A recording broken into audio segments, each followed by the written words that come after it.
Morning all, this is quite an instructive and very short game from yesterday in round 2. David Howell was playing black, who's 2-6-2-5. He was playing against Graham Buckley, 2-3 Re8. Graham decided to play the Torre Attack. Now I've called the Torre Attack the killer reverse Slav system, and if you remember, we had some previous videos like of Konstantinou, for example, using it to crush Keith Arkle in the last round, I think a couple of years ago. So I've called it the killer reverse Slav, but it's actually the Torre Attack. So this system, the Torre Attack, is a kind of relative in a way of the London system, in that White's aiming later to get this triangle of pawns, solid triangle, but with this bishop outside of the pawn chain. Now in the London system the bishop's usually on f4 and then sometimes tucks away on h2, but in the Torre Attack it comes to g5, which can be a useful restraint usually on the black knight, you know, being often a pin against the queen. Okay, so let's have a look. So knight f6, knight f3, and now an indication that David wants to play the King's Indian defence or the Grunfeld defence. Of course the Grunfeld is usually when White has a pawn on c4 that d5 would be played, so it's probably just going to be a King's Indian if White carried on with say g3 and didn't commit c4, then Black would probably just play bishop g7. But no, we have an indication of the Torre Attack. So bishop g5. There was an excellent live stream yesterday actually with Andrew Martin, and he said something I thought was really insightful, that often bishop g5, when it's used in queen's pawns openings, it's kind of restraining move. You know, like in I think the Petrosian system against the King's Indian, you know, bishop g5, or the Averbach system. So bishop g5 is often, you know, this restraining move, not just pinning the knight, but also sometimes making e5 unplayable, just totally unplayable. Okay, now one problem which is quite subtle about this, which I realise now, I didn't before, is basically there is a slight weakness in this killer, you know, reverse Slav system, and it's to do, again, from Andrew Martin's insights, it's to do with the rooks, you see, because if you're going to put a pawn triangle with e3 and c3, where are the rooks going to blast down? Rooks need like open files, you know, they're saying, you know, please give me open files, you know, this rook and this rook. But where are the open files going to be? If White has this solid pawn triangle in the centre, how can White later expand the role of the rooks? Now sometimes I suppose you might argue, well, a4 is played, sometimes a5, but it's relying on Black to do the legwork to open up the position, you know, to open up a file, say d6 e5, then you could use the d file, or if you know, c5 cd White might share the c file. But otherwise, how are these rooks getting into the game? So this is quite a fascinating thing to philosophize with in this very short game. Okay, so Black castled, and now, you know, that triangle set up, c3, very solid. And, you know, it's interesting to see how a 2600 GM, you know, handles this system. Okay, now David plays d5. Now d5, okay, it kind of restrains White from playing e4, and you may have thought, well, why didn't White actually just play e4 anyway? Well, I think d5 might be quite good, and if e5 knight e4, that's been played before. So c3 keeps the option, you know, the delayed sort of build up, you know, with e3, and often, you know, bishop d3, but also bishop e2 is of course an alternative. So d5 was played, and now e3. So we have the bishop outside of the pawn chain. We have this super solid pawn chain, which I've raved about in the past, admittedly, as being, you know, the killer reverse Slav system. So what was so amazing about Black's play in this game, and authoritative? Well, we could argue this is authoritative because I was following the live stream, and Ravi Kumar, who was the co-presenter of Andrew Martin, thinks that a lot of people just follow in this position what Kasparov has once played against this Torre attack, which is not apparently C5 B6 bishop B7, which is sometimes what I play, just IE4. No, there's another method here, and let's try and decipher actually why this method would be so effective. So not C5. Many of you might be playing C5 or B6 and thinking, yeah, I'll just clamp down on E4. That seems viable, but let's look at this broader thing. Not quite the concept of the spectator pieces, but let's take the concept a bit down one level to say slightly lower quality pieces, in namely the rooks, compared to white's rooks. Compared to black rooks. How can black improve the quality of the rooks and at the same time potentially improve the quality of this bishop on this diagonal? So that's the key thing, and then maybe that contributes to the effectiveness of this plan which was chosen by black. You want to make sure your rooks are slightly higher quality than white's rooks. How do you do that? How do you also try and guarantee that your bishop is slightly higher quality than the white bishop? Okay, this next move I think ticks the boxes. Knight BD7. And you may think, Knight BD7? Okay, it keeps the options in theory open for C5 and E5. Now in theory, yeah, C5, but the thing is, how long would it take you to get a rook to C8 if you were going to play CD? You'd have to move the bishop, maybe, you know, B6, bishop B7. So if there's a slight bias here, it's to do with this bishop, because potentially this bishop's already got a line. It doesn't need another line. You're creating more weaknesses to play B6 and bishop B7. So maybe this is also an argument why, you know, from a theoretical point of view, this might be the right break to play for. Is it C5 or E5? Is it a matter of personality choice? You know, maybe with C5 you've got CD, E, you know, ED, and then you've got a minority attack later to play for B4 to try and fracture the pawns. Okay, some of you might be playing for C5, but you might be influenced by this game now, because actually we see a clear indication that black wants to play for E5. Now let's just bear in mind those two broad, you know, generalizations about piece quality, not spectator pieces. You can't argue that these are spectator rooks at the moment, but you could try and argue that black wants to increase the quality of his rooks and the bishop pair, you know, to have better counterparts than white. That's the simple, you know, positional goal here of this breakout in the center with E5. So E5 has got some things going for it which C5 doesn't. C5 might take a bit more time and create some more light square weaknesses. And remember, you know, if black plays B6, you know, that affords white maybe A4 to be effective, you know, a biting point, you know, for undermining B6 later, or maybe, you know, light squares to be swapped off, you know, later. You know, with moves like this, get rid of these squares that exploit this, and then later, you know, maybe C4 the C file. So black's got to be careful creating weaknesses. So this seems to be also, you know, a minimal weakness approach, whilst ticking the box also for trying to improve, you know, piece quality of the rooks. Well, this rook in particular, and this bishop along this diagonal. So this is good, and apparently it's got the authoritative stamp that Kasparov has played in such a method before.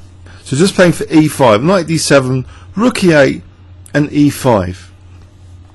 So white now, actually, faced with this E4 process, which he's kind of coped for, because he didn't play Bishop D3, because that would be with tempo, that he'd have to move the bishop back. The bishop's not going to be like forked because of E4, but E4 is still unpleasant nevertheless, because, you know, the knight would have to go back to E1 because this knight is occupying, unfortunately, the retreat square. So white has difficulty playing this like a reverse French defence, because in the French defence this wouldn't be a problem going back to D2, because then you play like C4, F3, you'd undermine this chain. But here the undermining is severely delayed and made much more uncomfortable by this particular knight configuration here, that E4 is actually pushing this knight back to E1, you know, rendering, you know, the breaks F3 and C4 a bit slow. And also, of course, black can just answer with c6. He hasn't committed the c pawn to c5, so that's another advantage here of playing for this e5 without touching the c pawn. Okay, that black is really threatening this space gaining now with e4. So white decided to take on e5. Now immediately you might think, well, this is another block on the diagonal just being removed. This bishop potentially is getting slightly higher quality now, in theory. Knight takes e5, and look, the rook is now also pressurizing on the e file, the semi-open e file.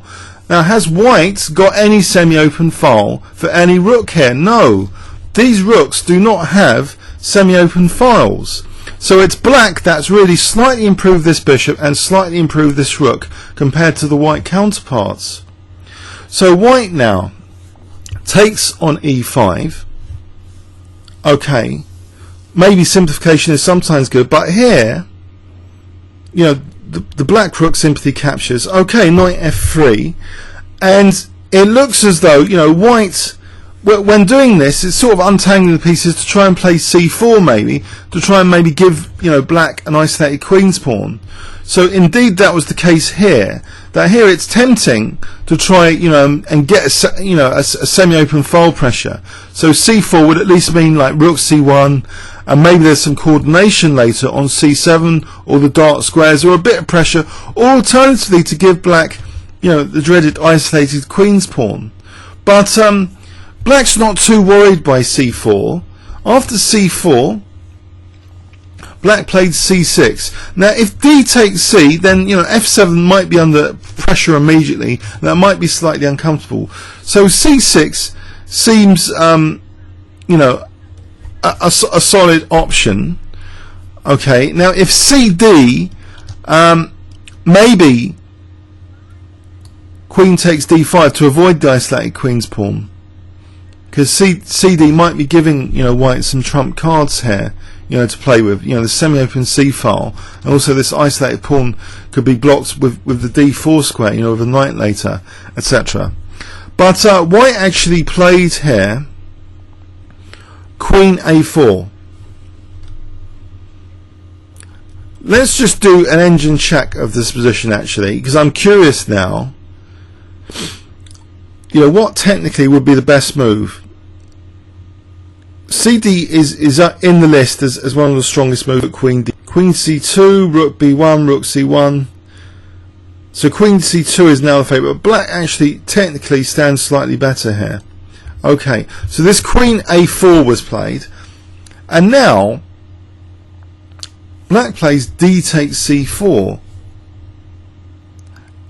and you'll notice immediately with this move that if bishop takes c4, then there might be b5, you know, forking these guys.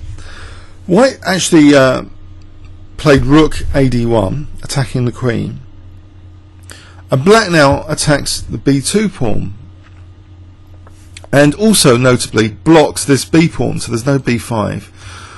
So, okay, with the b2 pawn hanging, white played anyway bishop takes c4. Now in this position, you might be wondering about the move queen takes b2 here. Let's have a look just briefly. Queen takes b2, what would have happened? Let's engine check this position. Queen takes b2.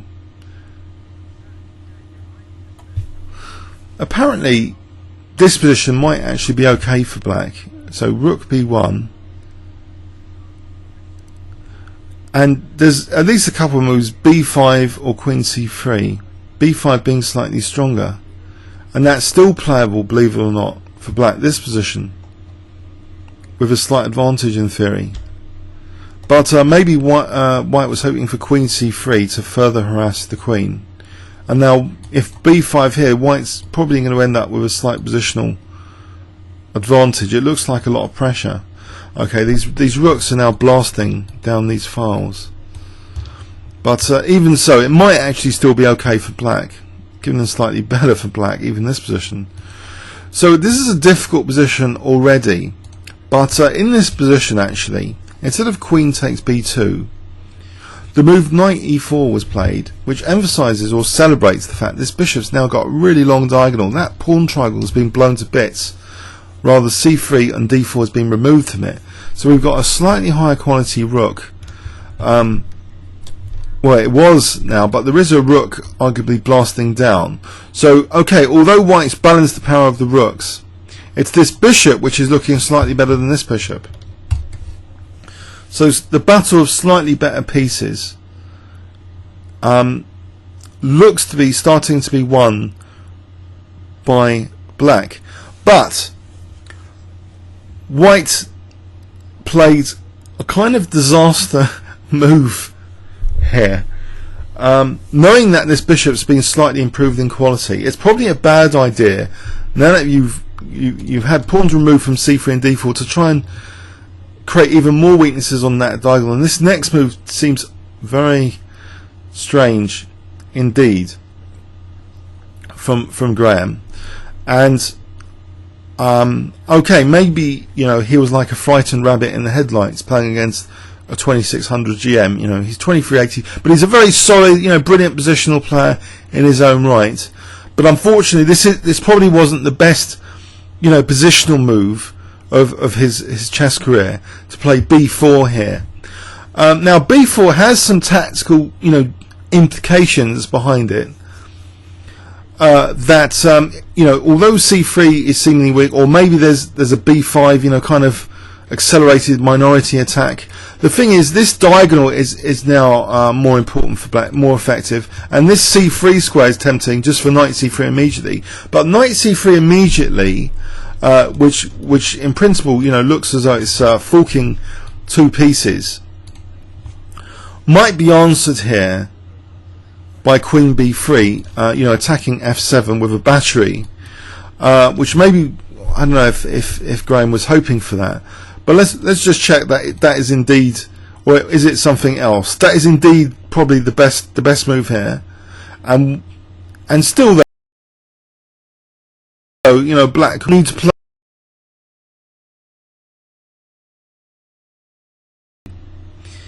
Instead, David Howell. Actually, a5 is given a good move by Houdini, funny enough, which also kind of exploits b4 now. But instead, David Howell plays queen c7.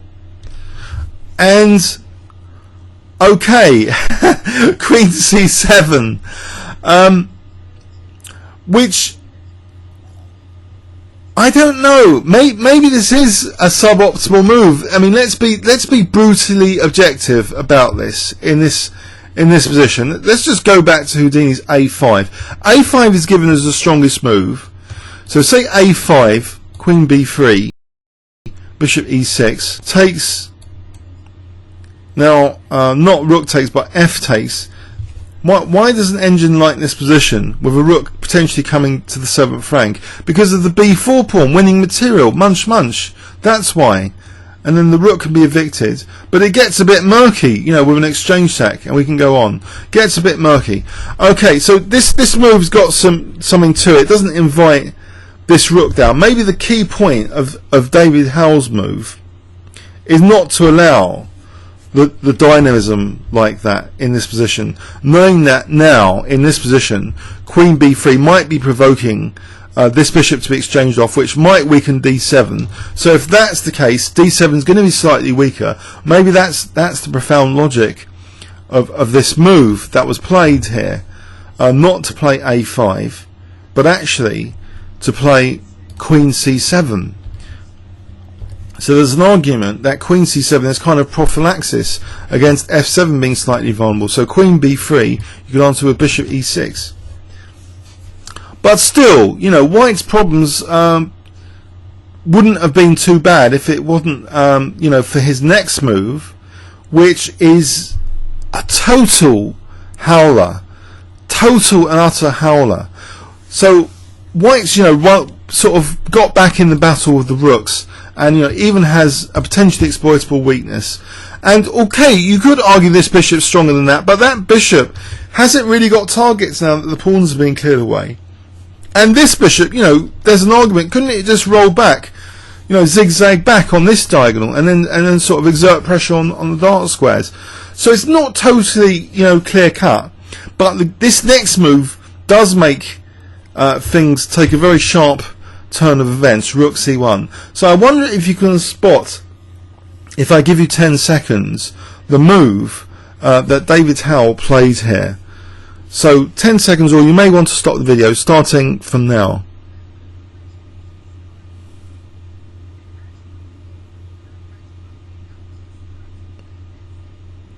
Okay. Okay. Tactical test. I'm about to reveal the next move. B5. Oh dear. Oh dear. Oh dear. There's a slight problem in that there's no bishop takes b5 here, CD on the queen, because unfortunately the pawn on b5 is attacking the white queen. White's just lost a piece. Let's just make sure, engine check this to make sure there's no magical solution. This rook c1 is a total howler. It's like one of the weakest moves in the position. Back. b5 also, by the way, vacates b7. So if bishop f4, attacking the queen,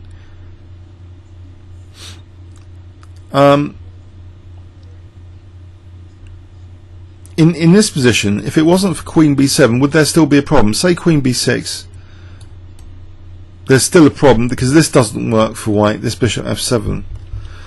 Okay, so it's bishop f4 doesn't really help. Bishop takes b5 doesn't really help. Let's turn off the engine here, because this is the game continuation. C takes, attacking the queen. So he's just gobbled a bishop and he's attacking the queen. Queen takes b5.